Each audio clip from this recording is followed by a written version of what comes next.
vždycky se ti stane, že si na tebou stoupne člověk, který si nemůže sednout a teď na tebe čumí, vole, protože ho to sere, vole, že si nemůže sednout a musí vyset na té tyči, takhle tam, vole, pičo, jak ten Kristus, vole, tak prostě na tebe čumí a teď tě jako vypadni už, vole, už táhni, vole, vystup, vole, jdi pryč, vole.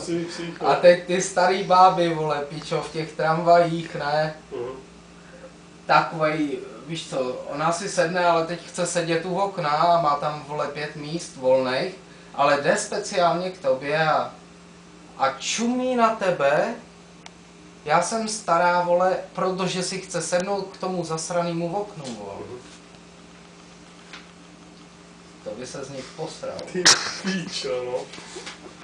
A nebo taková kvalitní situace třeba se mi stala, ne? Červen. Situace. Červen, pičo, v Praze léto, vole.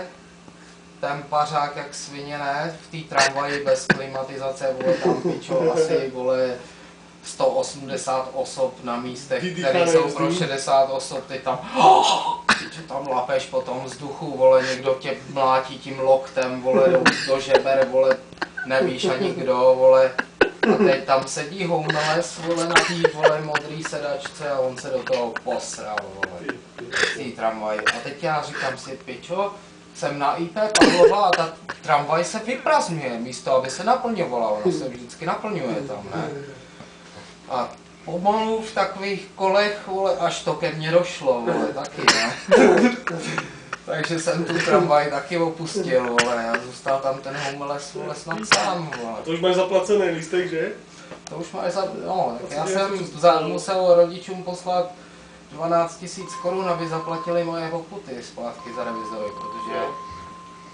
Má telefon prachy? Jo, to bude pro chvíli.